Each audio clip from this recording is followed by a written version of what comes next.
सावन में कैसे करें शिवलिंग की पूजा। मित्रों, सावन महीना भोले बाबा को बहुत ही प्रिय है। कहा जाता है कि इस माह में शिवलिंग की विधिवत पूजा पाठ करने से भगवान शिव को प्रसन्न किया जा सकता है। लेकिन अगर आप शुभ मुहूर्त में या फिर सही तरीके से पूजा नहीं करते हैं तो आपकी पूजा का कोई महत्व नहीं रह जाता। ऐसे में आइए जानते हैं सावन में शिवलिंग की संपूर्ण पूजा विधि, शिव पूजा के महत्वपूर्ण नियम, जलाभिषेक की सही विधि।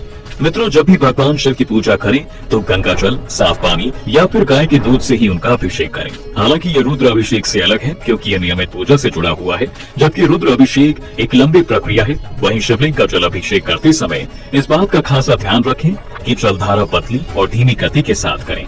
जल्दबाजी में या फिर तीव्र गति के साथ जल अभिषेक भूल से भी न करें और हमेशा जल अभिषेक पूर्व दिशा की ओर मुख करके ही करें। साथ ही इस बात का भी ध्यान रखें कि शिवलिंग का जल अभिषेक बैठकर या झुककर करें, सीधे खड़े होकर जल अभिषेक नहीं करना चाहिए। बेलपत्र अर्पण। दोस्तों, मान्यता है कि बेलपत्र के बिना शिव जी की पूजा अधूरी मानी जाती है, इसलिए जब कभी शिवलिंग की पूजा करें तो 3 पत्ते वाले साबुत बेलपत्र को ही उन्हें अर्पित करें। इसके अलावा आप भांग, धतूरा, आक एवं मदार का फूल, शमी के पत्ते आदि भी अर्पित कर सकते हैं। बस इतना ध्यान रखें कि इसे हमेशा चिकनी सतह की तरफ से शिवलिंग पर चढ़ाना चाहिए। शिवलिंग की परिक्रमा। मित्रों, शिव पूजा के दौरान कभी भी शिवलिंग की परिक्रमा नहीं करनी चाहिए। केवल उसके बाईं ओर से परिक्रमा शुरू करें और अंतर चंद्राकर स्थिति तक जाकर वापस अपने स्थान पर लौट आएं। दरअसल ऐसा इसलिए है क्योंकि शिवलिंग के जल अभिषेक के दौरान जहां से जल नीचे की ओर गिरता है उसे लांघना नहीं चाहिए। इसलिए मित्रों, मान्यता है हमेशा शिवलिंग की आधी परिक्रमा ही करते हैं। शुद्धि के बाद ही करें शिव पूजा।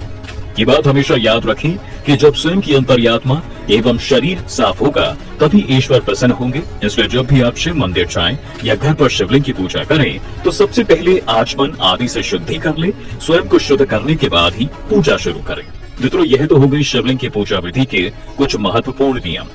चलिए अब यह भी जान लेते हैं कि शिव जी को क्या नहीं चढ़ाना चाहिए। मित्रों, शिव पूजा के दौरान यह ध्यान रखें कि तुलसी, सिंदूर, हल्दी, नारियल, शंख, केतकी के फूल आदि के उपयोग से दूर रहें, क्योंकि ये सभी चीजें शिव पूजन में निषेध हैं। साथ ही आपको ये भी बता दें कि शिवलिंग की पूजा बहुत ही सरल, सहज और संपूर्ण भाव से करनी चाहिए। इसके लिए सबसे पहले आपको अपने घर से जल लेना सीखना चाहिए। यदि शिव मंदिर किसी पवित्र नदी के तट पर है तो वहाँ का जल शिव जी को अर्पित करने के लिए सर्वोत्तम माना जाता है। साथ ही अगर आपको घर में शिवलिंग स्थापित करना है तो इसके लिए सबसे उत्तम भारत का शिवलिंग या फिर नर्मदेश्वर शिवलिंग माना जाता है। इन शिवलिंग को घर के पूजा घर में रखकर नीचे अर्घा बनाकर प्रतिदिन जल अभिषेक के साथ साथ दूध, दही व शहद महादेव को अर्पित करें। और तो और यदि आप व्याधि से पीड़ित हैं तो कुश व गंगा जल, जिसे कुशोदक कहते हैं, उससे भगवान शिव का रुद्राभिषेक भी करें। सभी दुख दूर होंगे। साथ ही मनोकामना पूर्ति के लिए शिव मंदिर में जल अभिषेक जरूर करें। शिवलिंग पर फल, दिव्य, इत्र, गंगा जल आदि चढ़ाना तो बिल्कुल न भूलें, क्योंकि ये सभी चीजें भोलेनाथ को अति प्रिय है। इसके अलावा लौटते समय अगर आपके मन में कोई मनोकामना अधूरी रह गई है तो उसे नंदी जी के कान में जरूर कह दें। ध्यान रखें, मनोकामना के पहले ओम नमः शिवाय कहकर नंदी जी के बाएं कान में अपनी मनोकामना इतनी ही ध्वनि में कहें ताकि इसे आप और नंदी जी के सिवा कोई अन्य ना सुन सके। यकीन मानिए, ऐसा करने से आपकी मनोकामना पूर्ण होगी। इसके अलावा यदि आप केवल शिव भक्त व मोक्ष चाहते हैं तो किसी भी प्रकार की भौतिक पदार्थों की जिज्ञासा का मोह न रखकर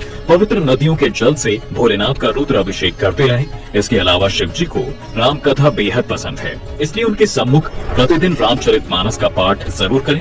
ऐसा करने से न केवल भोलेनाथ मृत्यु लोक में आपका उद्धार करेंगे बल्कि शिवधाम में आपको स्थान भी देंगे। और मित्रों, आखिर में ओम नमः शिवाय का महामंत्र जपना बिल्कुल न भूलें। धन्यवाद।